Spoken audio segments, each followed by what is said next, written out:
Magandang araw po sa lahat. So for today's video, i-discuss naman natin ang scope of examination ng 2025 Civil Service Exam. So sa mga mag-e-exam po ngayong darating ng March 2, 2025, so maganda na meron kayong guide na susundin kung ano ang inyong mga pag-aaralan or ire-review. Kung isa ka man sa mga mag-e-exam ngayong March 2025, so mas maganda mag-focus ka sa pagre-review dito sa scope na binigay ni Civil Service. Kung ikaw ay mag-e-exam ng professional level, so nandito na po yung ating pag-aaralan. So meron diyang verbal ability, numerical ability, general information, and analytical ability. Sa sub-professional level naman, halos pareho lang. Ang pinagkaiba, meron po kayong clerical ability. So as a civil service passer, meron akong mga tips na ibibigay sa iyo na sana makatulong sa inyo para makapasa din kayo sa darating na civil service examination. So pagdating dito sa verbal ability, mga word meaning, sentence completion, yung error recognition na yan, sentence structure, paragraph organization, and reading comprehension. Kung alam mo naman na magaling ka na dyan, so medyo laylo ka na sa pagre-review dyan. Mag-focus ka kung saan ka mahina. Halimbawa, magaling ka na sa paragraph organization, sentence structure, pero mahina ka sa mga sentence completion, saka error recognition. So yun yung pag-aaralan mo talaga. Pagdating dito sa verbal ability, magandang mag-aral sa channel po ni Team Laika. So, lahat naman kilala natin si Coach Laika. So, yung mga content niya kasi, pasok yung mga ganitong topic. So, mas maganda, visit niyo yung channel niya at manood kayo doon ng mga tutorial ni Coach Laika. Actually, meron ding siyang parang book na pwede mong bilhin para doon ka makapag-practice. Kung ayaw mo naman na manood ng mga tutorial videos sa YouTube at kung gusto mo na nakafocus ka lang sa pag-answer sa libro, ganyan, marami namang nabibili ng mga civil service reviewer na book sa Shopee. Then, pwede rin yung kay Sir Carl Balita. Meron din silang book na ino-offer for civil service. So, pwede kang bumili nun sa online. Then, dun ka mag-practice, dun ka mag-aral. So, next naman, dito tayo sa numerical ability. So, meron ditong basic operations, yung PEMDAS, of course, lagi dyan kasama. May number sequence and word problems. So, dito naman, ang paborito kong panooran ng mga ganitong tutorials ay yung channel ni Miss Yonalyn. Search nyo lang po sa YouTube yung kanyang YouTube channel, Solving Math with Yonalyn. So, marami ka siya dong mga tutorial and mga tips kung paano mabilis na sagutan yung specific na word problem sa math na hindi mo kailangang magtagal na magsagot. So, marami siya dong sinishare ng mga shortcut method. Of course, sobrang nakakatulong. So, visit nyo lang yung channel niya, guys, and promise, hindi kayo magsisisi pag pinanood mo yung mga tutorial videos niya sa math.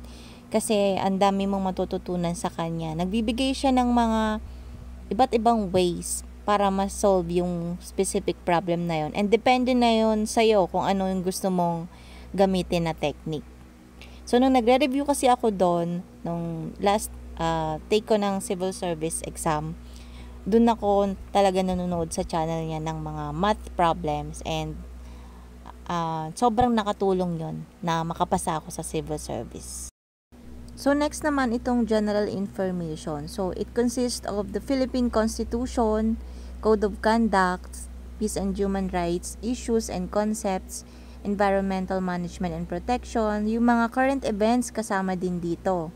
So, although 10% lang to ng overall percentage sa exam, mas maganda na basahin nyo na rin itong mga to. Nasa-search na lang din naman to eh.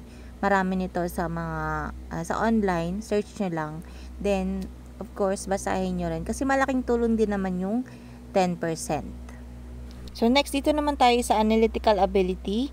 Sa word analogy, symbolic logic, identifying assumptions, and drawing conclusions, data interpretation, So pagdating dito naman, balik lang kayo doon sa channel ni Coach Laika Maravilla. Kasi doon, ang dami niyong tutorial doon about dito.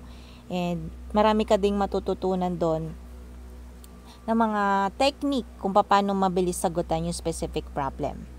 So last dito naman tayo sa clerical ability for sub-professional level. Itong filing saka spelling naman, pwede nyo siyang pag-aralan din. Marami din ito sa mga books. And pwede rin kayong manood ulit sa YouTube channel ni Coach Laika kasi halos lahat naman ng scope na andun sa channel niya. So pwede mong balikan and marami din siya dong mga example na pwede mong i-practice para mahasa yung pagsasagot mo, para mapabilis yung pagsasagot mo. So overall, wag kayong ma-pressure about dito sa scope na to. Basta focus lang kayo kung saan kayo mahina. Halimbawa, magaling ka na sa numerical ability, magaling ka na sa math, pero mahina kapag dating sa mga analytical ability, yung mga sentence completion. So, doon ka mag-focus. Kasi, napaka-importante ng verbal na yan, ng analytical na yan. Kasi, malaking percentage ang kukunin yan para sa overall score mo sa exam. Sabi ko nga kanina, yung general information 10% lang yan. Pero malaking impact na din yon. Pero mas maganda kung mag-focus ka talaga dun sa tatlong major na scope. Itong verbal, numerical, at analytical. Again, sa pagre-review, hindi mo naman kailangan ng buong araw na mag-focus sa pagre-review. Kasi kami nga noon almost 1.5 hour lang per day, pwede na. So, basta araw-araw lang, pinapractice mo lang yung sarili mo na mag-answer ng mga problems. Araw-araw try kang magsagot ng mga test. Then, time pressure mo yung sarili mo. Para pagdating dun sa mismong exam, alam mo na yung mga technique, alam mo na kung gaano siya dapat kabilis sagutan. Basta ngayon pa lang mag-review ka na ng mag-review. Hindi naman siya sobrang habang kailangan, nasa isang araw. Basta at least bigyan mo lang siya ng time kahit 1 hour to 1.5 hours, sabi ko nga kanina. So yun lamang guys, good luck on your examinations and sana ikaw na ang susunod na maging civil service exam passer.